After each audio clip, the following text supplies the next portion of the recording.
and cold. So the dualities of nature affect us in various ways. Srila Prabhupada, here Govindas Kaviraj, he's describing, and it's translated here by Srila Prabhupada's disciples, as suffering the pains of the heat and cold, the wind and the rain. For a fraction of flickering happiness, I have uselessly served wicked and miserly men. This is the second verse.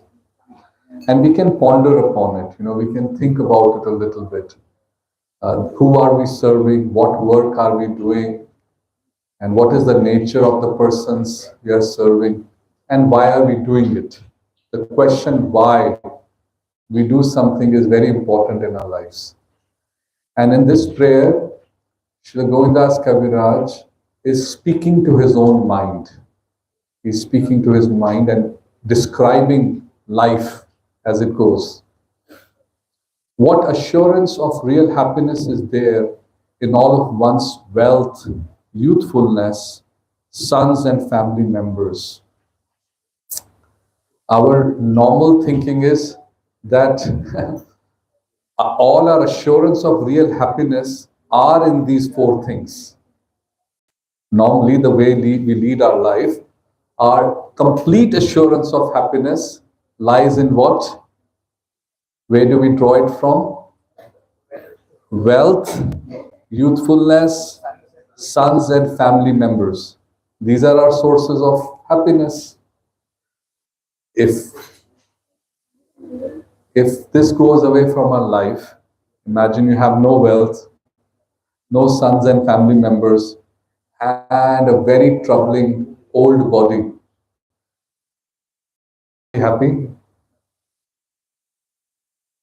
Probably not. But it may come to that. It may come to that where we will not have any wealth, youth, nobody is permanently young. Some of my friends here who had hair, I didn't have hair, so I'm not. Anyways, I lost my hair but some of my friends who had hair have lost hair, who still have hair, their black hair have become gray. I'm seeing them after 4 years, except some devotees who not. But I'm just saying, youthfulness is guaranteed to go away. It's going. Sons and family members, a lot of you now have become empty nesters. I was just saying, I'm looking, a lot of children are gone. They said gone to college. So gone. And family members also, they go away. So this life is tottering like a drop of water on a lotus petal. It's a very beautiful phenomena. If you see a lotus, how many of you, first of all, simple question, how many of you have seen a lotus flower? Okay, all of you, mostly all of you. How many of you seen a lotus flower in a pond? Oh, very good. How many of you have observed the lotus flower with its leaf and water on it? You should be giving this class, not me. So what happens if you observe closely? The water is there at a moment, and this special phenomena, even if you blink your eye, sometimes the water droplet on the lotus petal, it goes. So it's an example of how uncertain and flickering our life is. Therefore, you should always serve and worship the divine feet of Lord Hari. Because our life is so uncertain, even if we accumulate wealth and all the facilities, they do not give real happiness because they will go away. Either these things will go away or we will go away. Our life will go away. So we will be separated from our source of happiness. So in the last line now, therefore you should always serve and worship the divine feet of Lord Hari. So worshipping the divine feet of Lord Hari is the permanent, real source of happiness. So that is why in that stanza where Govindas Kaviraj is explaining about happiness, he writes this, that we should worship the lotus feet of Lord Hari. So how to worship the lotus feet of Lord Hari is described next. It is the desire and great longing of Govind Das to engage himself in the ninth process of bhakti. Because so far, Govind Das Kaviraj, he's telling his mind, he's saying, life is uncertain, nothing is permanent, you are doing activities which are not giving you happiness. What's the point? What's the point? What's the point? Right? So the mind will turn around and ask, what do you want me to do? You said, this is useless, that is useless. So what do you want me to do? So the answer is worship the lotus feet of Lord Hari. Then the next question is how to worship the lotus feet of Lord Hari? By practicing the 9 limbs of bhakti, which are namely hearing the glories of Lord Hari, chanting those glories. So first, in order to chant the glories of Lord Hari, first we have to hear. Right? The process is Shravanam, Kirtanam, Vishnu, then Smaranam. So Smaranam cannot arise unless you've done Shravanam and Kirtanam. It's a very logical process. First you have to hear. When your consciousness is imbued with the glories of Lord Hari, then you'll start performing Kirtan. And then you'll start thinking. So if you read Srimad Bhagavatam, the pastimes of the Lord and his wonderful devotees, then your mind will think about those pastimes. And then you'll think about glorifying the Lord. That's Smaranam. So after Smaranam, what happens? Constantly remembering and offering prayers to him. Once you realize how merciful, beautiful, loving Krishna and Lord Hari is, then you naturally want to offer prayers. When you realize that our whole existence, the very self, has been always dependent upon Krishna and Lord Hari, then you become grateful. And you want to reciprocate by praying. Your praying means thanking the Lord. Normally our dictionary word for praying means putting up a big list of things we want. That is also kind of a prayer, no problem. Better to ask Krishna than asking anybody else. But the prayers that it refers to here are prayers out of gratefulness for the Lord. And you offer prayers, you serve the Lord's lotus feet, you serve the Supreme Lord as a servant, worshipping him with flowers and incense and so forth. Many of you have deities at home, or you have pictures at home of the Supreme Lord. You perform this service like this, and serving him as a friend and completely offering the Lord's one very self. In these verses of the 9 process of bhakti, every process by itself is sufficient to take us back home, back to Godhead. But there's also progression. There's a natural progression, and you elevate your consciousness through various, what we call mellows of bhakti. Mellows of bhakti. Bhakti actually truly begins. So the 5 mellows, rasas, which are called, is number 1, Shantaras, number 2, Dasya, Sakhyaras, Vatsalyaras, and Madhuryaras. But for the practitioners of a parampara, a lot of times they say that real, service truly begins from Dasyaras onwards. Yeah? Shantaras is also very important. We are not undermining, but some acharyas have written like that. Don't ask me because I don't remember who has written. But, correct? It is said like that. So, if you see these verses, they progress like that. It is said, serving as a servant, Supreme Lord as a servant, worshiping with flowers and incense, serving him as a friend, and completely offering the Lord one's very self. So this is a very simple words, but very powerful words by Govind Das Kaviraj. Simply by meditating on this regularly every day, speaking to our mind when we get carried away, if we think about it, it can bring us back to Krishna consciousness. So we will now chant this bhajan. Bhajahure mana Shri Nanda Nandana Abhaya Charanara Vindare. Bhajahure mana Shri Nanda Nandana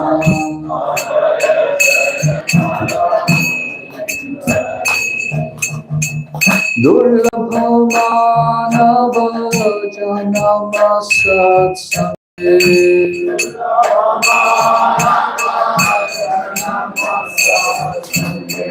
Sarohore Bhava Sindhure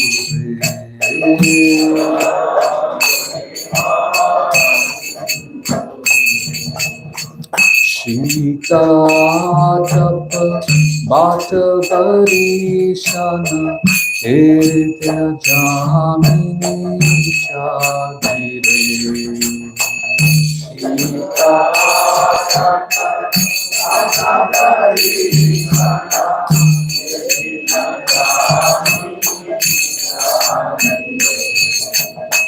Vifale se vino Kitana Gurdana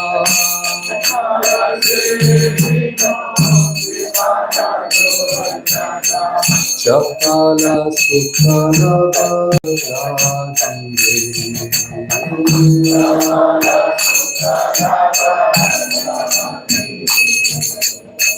Vidhana Yavana Putra Parijana Ithe ki ache parati tire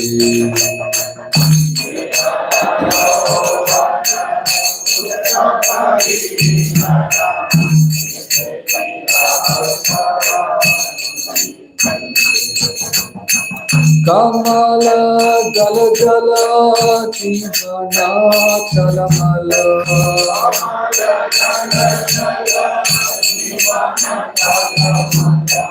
Bhajahu Haripada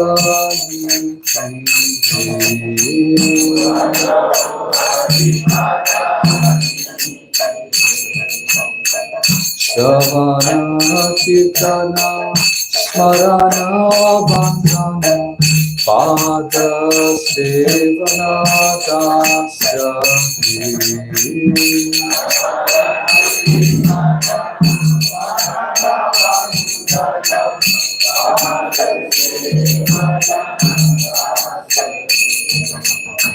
Pujana Sakhijana Atma Nivedana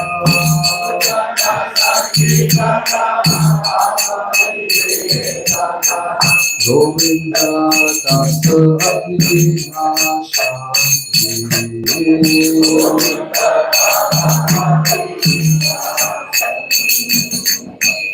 Hare Krishna, Hare Krishna, Krishna Krishna, Hare Hare, Hare Rama, Hare Rama, Rama Rama, Hare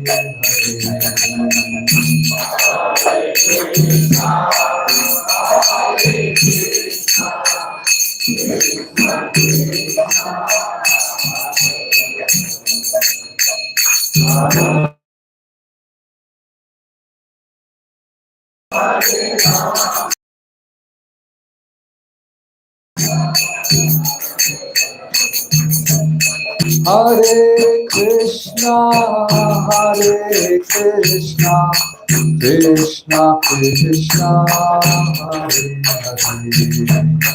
Hare Rama, Hare Rama, Rama Rama, Hare Hare, Hare Krishna, Hare Krishna.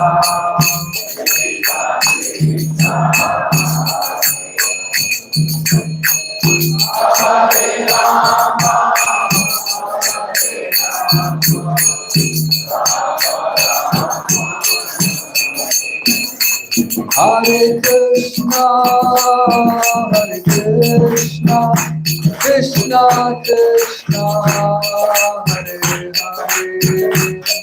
Hare Rama Hare Rama Rama Rama Hare Hare Hare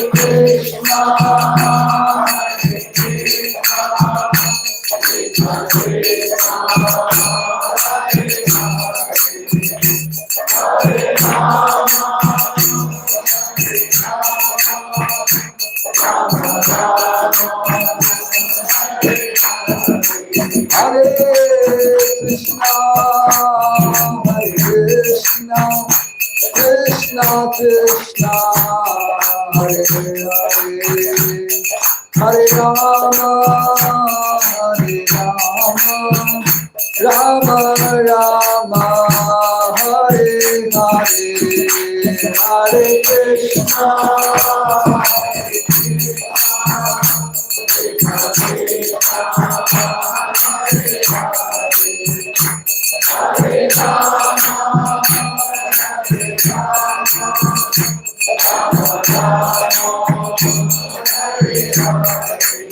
Hare Krishna, Hare Krishna, Krishna Krishna, Hare Hare, Hare Rama, Hare Rama, Rama Rama, Hare Hare, Hare Krishna.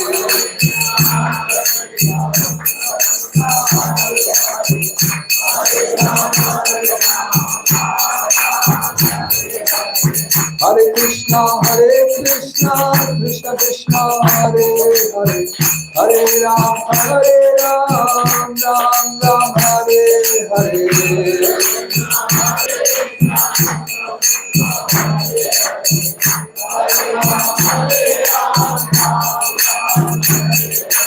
Hare Krishna, Krishna Krishna, Hare Hare, Hare Ram, Ram Ram, Hare Hare.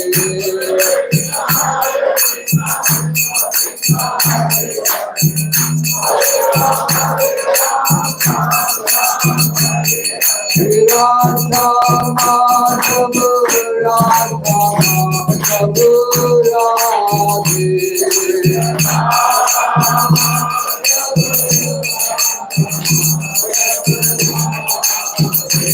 Jaya Pancha Tattva, Pancha Tattva, Pancha Tattva, Jaya Pancha Tattva.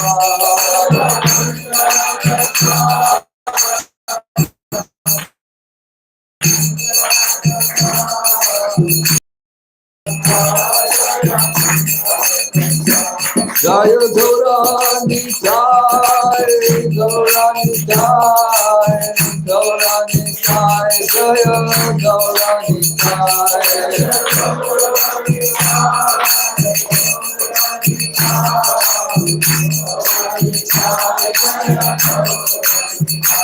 Jaya Narasimha Dev, Narasimha Dev, Narasimha Dev, Jaya Prahlad Maharaj.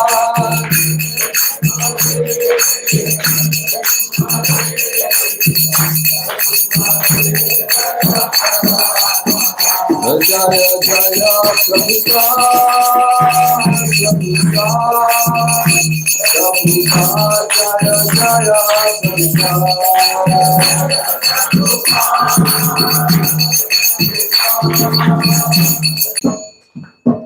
नाम संकीर्तन की जय, श्रील प्रभुपाद की जय.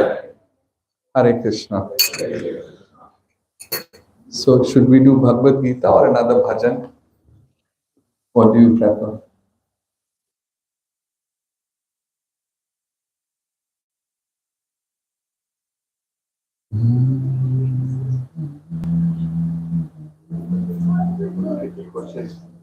Questions? Okay. So we'll take questions. Anybody has questions?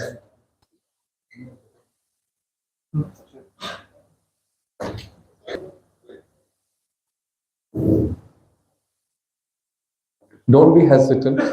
I'm not going to bite. Hare Krishna, so we have wonderful opportunity. If you have any doubts, any queries, it's a very good time actually. Prabhuji is there. And we have some time, so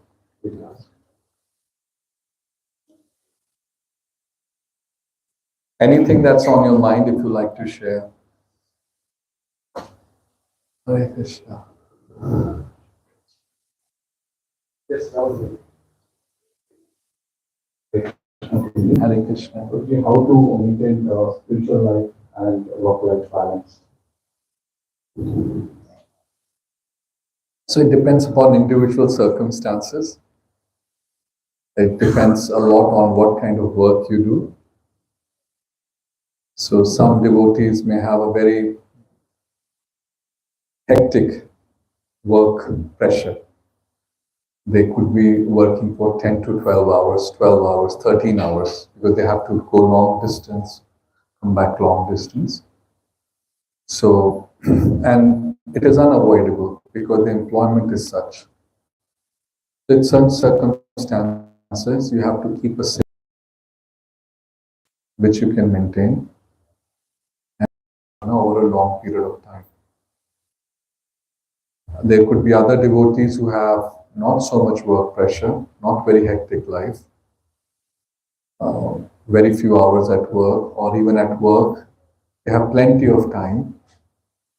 So they should utilize more time for their sadhana.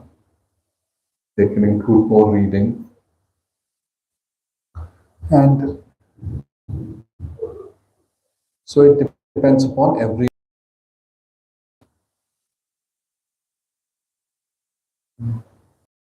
balance. Normally it is said that the proper way to balance is if you can give 1/3, 1/3, 1/3 time. 1/3 for your work, 1/3 for bodily maintenance, so that you can utilize the remaining 1/3 time for serving the Lord nicely. So that would be ideal. So if you can find yourself an employment in the long term which can give you that kind of facility as a householder, that's very good.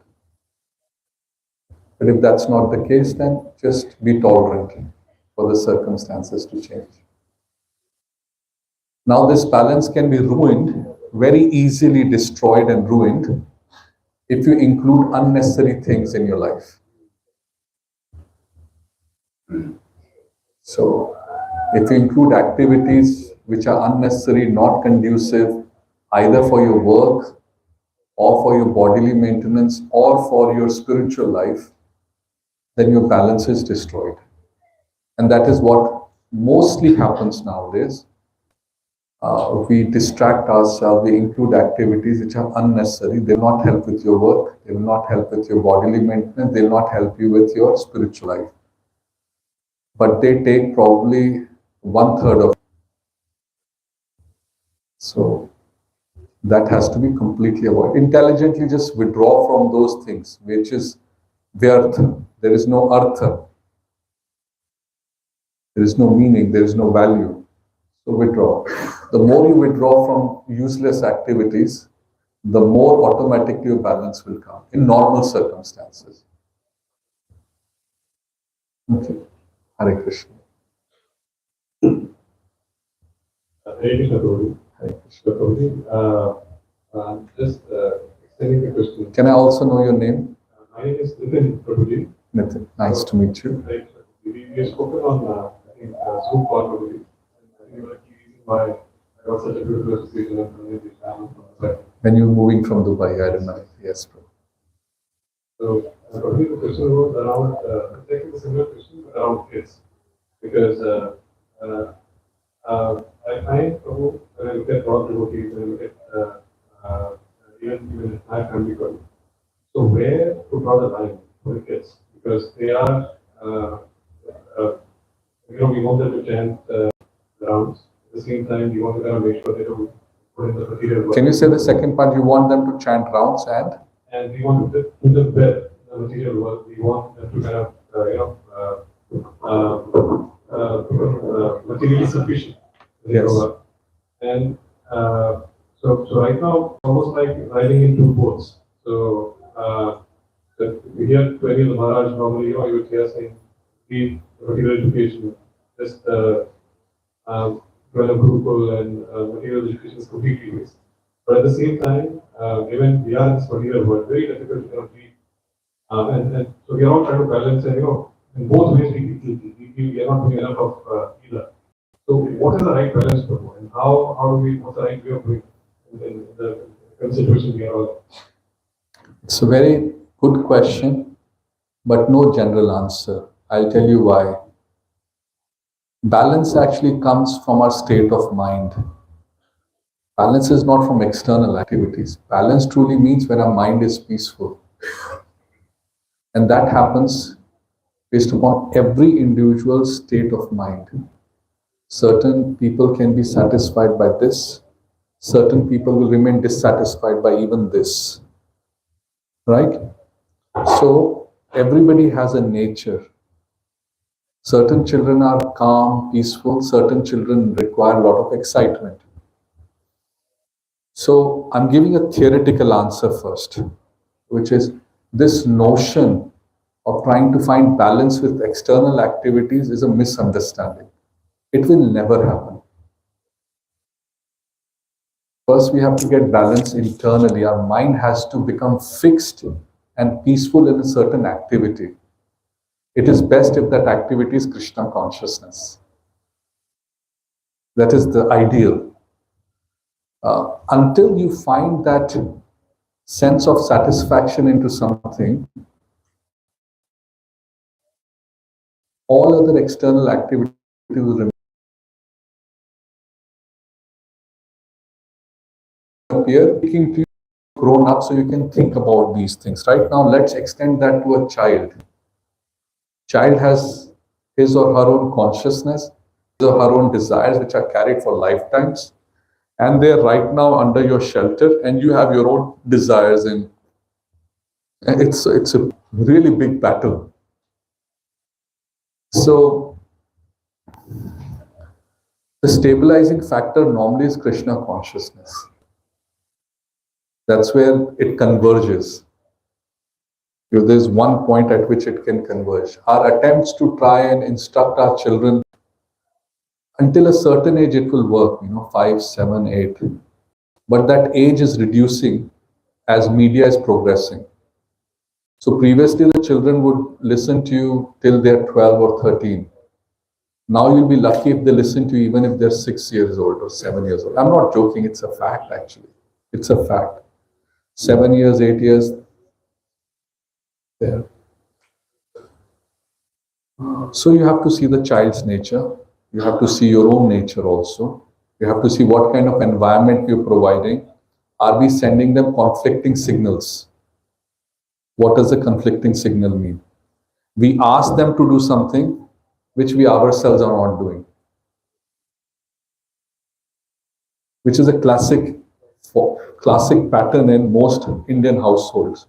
The father and mother have not accomplished something means the child has a terrible time because everything expected from the child. The father didn't become an IS officer, you should become IS officer. If the father had 3 desires, IS officer, army man, and something else, then the child is supposed to become all 3. So I'm giving a colloquial example, but it extends also to our devotional service. We don't find joy in chanting the holy name. We are not able to do, now you do.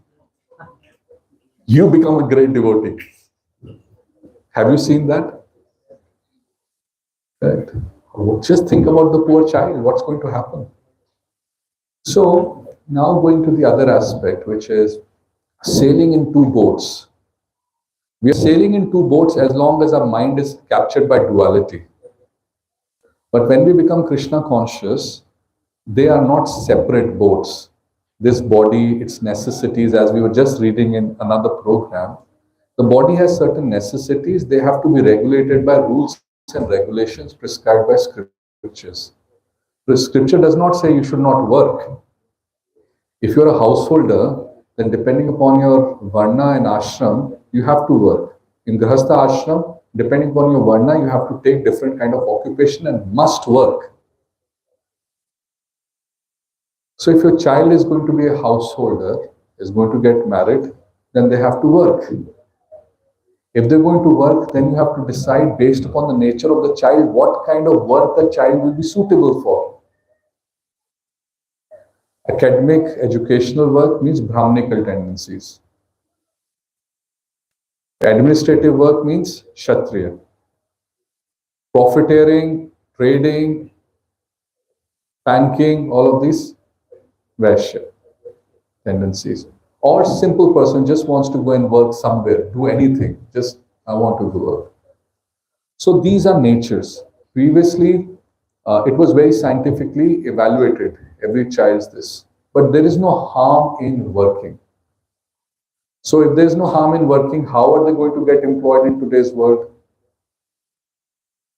If you're associated, let's say, ISKCON can also offer very limited opportunity for our children at this stage.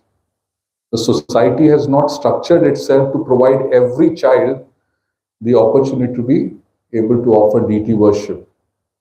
So we have situation where we have students from our Gurukul studying, but not all of them are able to get opportunity. So they have to go and look for work outside where they struggle. Why do they struggle? Because they don't have the skills that is needed in the outside world. So what to do? So we're forced to provide this kind of a situation. Unless, of course, you're fortunate if you're part of a project where automatically there'll be some engagement for the children. Then yes, but it's far and few between that kind of a thing. But I don't think you should trouble yourself so much at this stage. Honestly speaking, today's where you're living in, if you're living in Kuwait, and if you're thinking that you're going to keep the child very simple and no education, don't think it's going to be practical. The child will become a social recluse. Will have a huge issue because everybody else is going to school, studying, doing other things, and you want the child to sit at home. It will not work out. I've spoken a lot, but I can pause and you can think and ask me a follow-up question because I may have just jumbled up many things.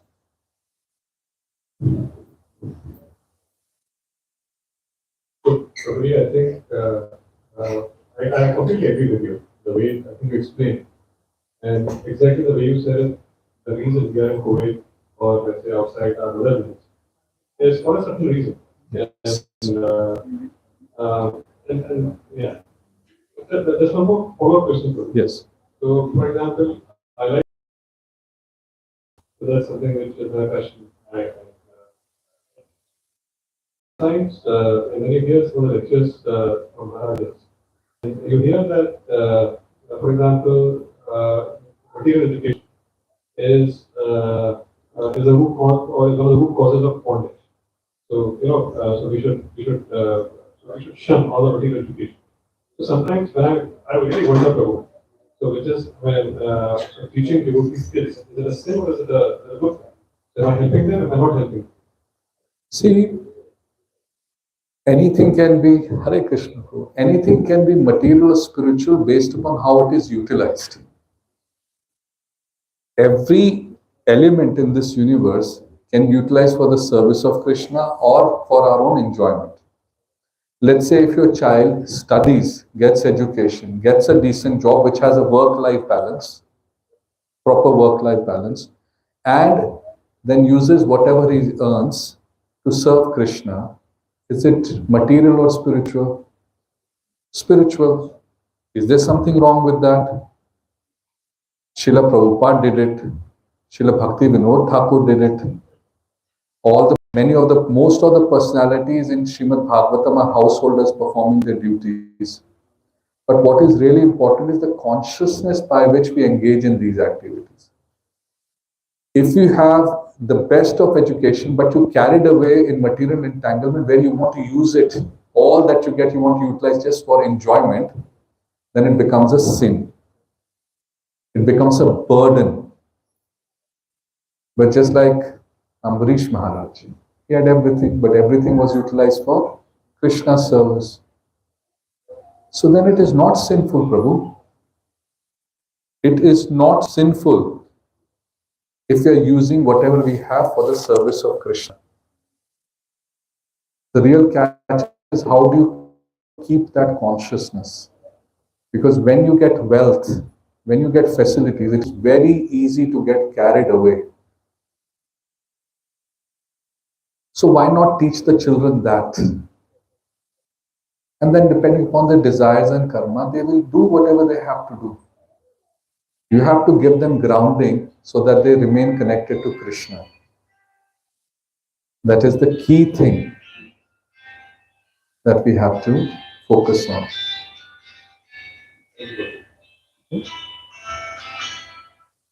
And also the other thing you see, when Maharajs come and speak to us, they really mean well. But you have to understand they're sannyasis, They're looking at from a vision, which we may not exist on today. So does it mean that they're saying wrong? No. They want that at some point in time we reach that perspective. What is intelligence? Krishna has given each one an intelligence. The intelligence, how do I move my life from this stage to that stage? Example, that can I work in such a way, if not my son, maybe my grandson can become a complete Brahmana? Can I create that kind of facility? Yeah, that's intelligence. Agree or disagree? Yeah. So change may not happen immediately, but as long as we know. So for us also, it may not happen probably in this lifetime. But if we keep that consciousness, then the next life we take birth, Krishna will give us birth in the family of our devotee. So from that point of view, what the Maharajas say is very important. The other reason that Maharajas and Sannyasis say is because they see this gap in the society. They see the society is completely disrupted and we're part of the disrupted society. So they're very worried. They really want at least some part of the society to come together which is modeled like this. They want this model to be implemented so that in the future generations, people can benefit. But you have to decide whether individually you yourself or your family can be part of that model or not. Like I said, because internally everybody has different desires. Is that okay? Thank you. Hare Krishna. Any other comments or questions? Yes, Mataji. Hare Krishna. Thank you so much, Mataji.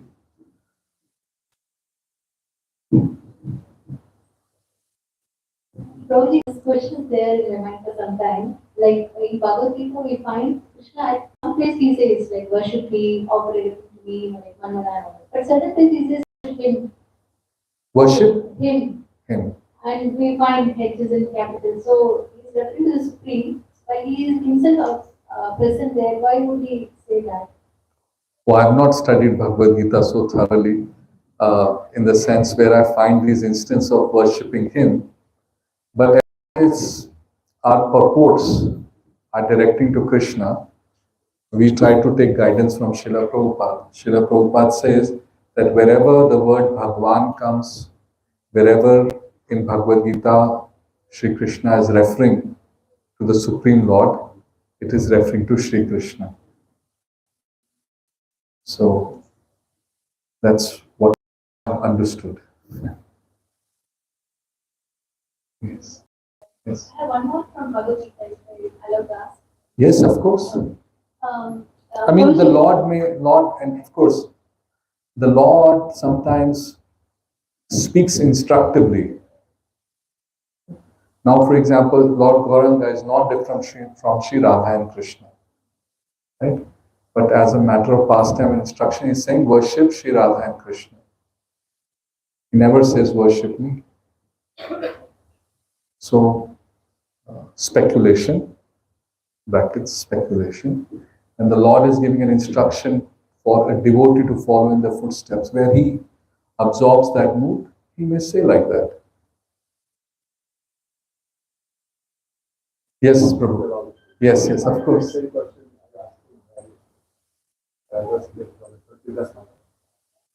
Maharaj had given the answer. Sometimes fathers, when they, as you mentioned, they say to a child, they say, you should obey your father. So, although he's a father, but say, you should obey your father. Like that, Krishna says. Very nice analogy. Thank you. That's why we all need to hear from spiritual masters. Next question, Mataji. Yes, Prabhuji. What we understand is, like how you pointed out, like whatever we do, if it is in connection with the Supreme Lord, it becomes spiritual. So likewise, we find like first 6 chapters in Bhagavad-Gita refers to Karma Yoga. That's what we've been doing. But in chapter 3, we find like Krishna saying like for example 3.9, Yajnata, Karmano Netra. Then he says like work has to be done as a sacrifice to Lord Vishnu. So why would it even come as part of Karma Yoga where it is directly qualifying for Bhakti Yoga? So, Very good question. So, Mataji, that classification that is given, 3 parts of Bhagavad is a very general classification. It's just for us, to get an idea. But in every chapter or section of Bhagavad Gita, you will see references to bhakti also, right? So that's just a general classification, right? There is Dhyana Yoga, Ashtanga Yoga, there's Bhakti Yoga also in certain verses of 2nd chapter. So that's general classification, it's not specific. So in general, everything is related to Bhakti Yoga. Yes, both sides are pointing to the center of bhakti. And then in the end also when the summary comes, the same transition happens. All the topics are covered, concluding with bhakti. That's okay. Hare Krishna. Hare Krishna. So, yes, Amarajan. Prabhuji, in what mode should we try and sing the Shashtakam prayers and to understand? Because Chaitanya Mahaprabhu has given these beautiful instructions, but I am talking about myself, I've read it many times, but I'm not able to relish the nectar that is contained in these 8 verses. So, can you please guide us as to how do we, because this is the foundation for Krishna consciousness from what we have heard and what we keep hearing from all the acharyas and our all maharajas. So how can we? So how to understand Shikshashtakam or what mood to adopt Shikshashtakam? Very simple. First read Bhagavad Gita, then read all the 12 cantos of Srimad Bhagavatam, word by word, and alongside chant Hare Krishna Mahamantra 16 rounds every day. Follow 4 regulative principles. Then start Chaitanya Charitamrita from the first word. And then when you read all the way to Ante Leela, in the end, that's where the jewel of Shikshashtakam appears. So if you follow this process, Bhagavad Gita, Srimad Bhagavatam and Chaitanya Charitamrita will bring you to the point where you can really chant the Shikshashtakam, or at least take instructions from it, and then do it all over again. All over again. Thank you. Thank you. It's beautiful. Because see, remember, Bhagavad Gita, Srimad Bhagavatam and Chaitanya Charitamrita, they are uncovering the layers of contamination that gets accumulated in our heart. They are uncovering a real consciousness. It literally, every time when you turn a page of the scripture, think that one layer, Cheto Darpana Marjanam, that's what's happening. It's like clearing. Imagine for millions of lifetimes, so much layers have accumulated around a pure consciousness. Shikshashtakam is pure consciousness. Chaitanya, Charita Amrita, Chaitanya. Chaitanya is described as pure consciousness. To get there, all this uncovering has to happen. Unfortunately for us, what happens, even if we uncover at the same time, we're putting so many things, right? So once we do like that, then we may get a glimpse These are not normal words. They just penetrate. All we need is we need to have concentration and prayerful mood to approach scriptures. And then these prayers will become manifest. And they'll have different impact on different consciousness. It's not like if we read now, it has no impact. It still has impact. But based upon our consciousness, it can take us to various platforms. Thank you. Thank you. Hare Krishna. Yes, bro. We'll take this last question and then I'll take your leave and head to our Tapasya program. So this is from my son. He just WhatsApp people. So the question is, how come we haven't found any other planets with life, but only planets without life? Since all planets are part of different universes, or most of them, or most of them, should be inhabited by life. So why have we not found it? Yes, that is I think your son has a very good question, but he's referring to only one source where they have not found it. We have found the entire universe already in Srimad Bhagavatam in the 5th canto. It's a fact. Please understand the word Puran does not mean mythology. It means history. Significant, important parts of history, the knowledge that needs to be passed on to the next generation is captured in Srimad Bhagavatam.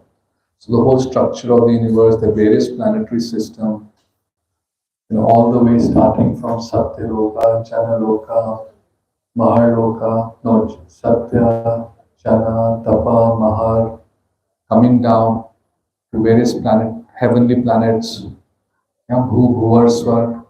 So above that, these 4 are there, 7 planetary systems above, then 7 planetary systems below. And these are planetary systems, not planets, where we tend to think in 3 dimensions, but they exist in other dimensions. So they exist, and they're huge planetary systems, like there are innumerable planets in every layer. Now, layer does not necessarily mean in 3 dimensions, in other dimensions, they exist. So even today, they are seen by certain individuals. So Srila Bhaktivinoda Thakur, in his beautiful prayers of Sandhya Arti, every day Srila Bhaktivinoda Thakur is seen. Arati Korena Brahma Adi Devagane. Yeah? He's seen. See, in order to access other dimensions, we have to get the ability to access those other dimensions. They're not visible. So, science, the way it is, the kind of machines it is using, it will never be able to see life or all kinds of life in all planetary systems. Because it's using a certain mechanistic machines which can only access certain things. Now, tell me one thing, if something is composed entirely of the element fire, what machine will be able to enter it? It will burn. But something which is composed of fire only can enter. So, as we go up higher in these various planetary systems, and this is also described in Srimad Bhagavatam, that certain elements disappear. I'll give you an example. Often we hear in our scriptures that the Devi Devtas, the gods who come, they come and they float and they return. Now you wonder, how is that possible? Correct? How do they fly? So tell me, what is it that creates gravitational force? Mass. Right? Mass is related to what? Which element? Earth. Imagine if somebody does not have mass in their body. That element doesn't exist. So they can easily float. Correct? So there are bodies which are composed of other elements, and they exist. We can only see those which are composed of certain elements.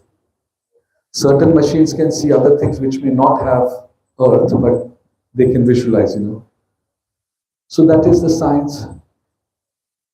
When you practice yogic meditations, then it opens up your vision to other dimensions. And that's why you can see it. That's why Srila Prabhupada said, even if you go to the moon, you'll see no life. Because life exists in a very different form. Makes sense? And you read second canto of Bhagavatam, it describes also how it, in order to move out from here, how one by one you have to shed different kinds of bodies, different kinds of layers. It's very interesting phenomenon. We should all attempt it. There's a very nice book you can request your son to read. It's called Easy Journey to Other Planets. It's one of the books Srila Prabhupada wrote. Small books. Okay, Prabhu. Hare Krishna. I want to thank everybody for their time and patience in participating in this discussion. I want to invite all of you to please come to Sridham Mayapur. Come there, spend time. Come as a guest, spend some time. After you retire, come there and live there, perform some service to Sri Radha Madhav. Yeah. Just stay there in the holy dham. Worship Lord Gauranga, perform some service. It will be very nice. It's very nice to be there in Sridham Mayapur. So I'm hoping that many devotees here, after they finish their responsibilities for household and life, they'll move and start performing service in Sridham Mayapur. Thank you.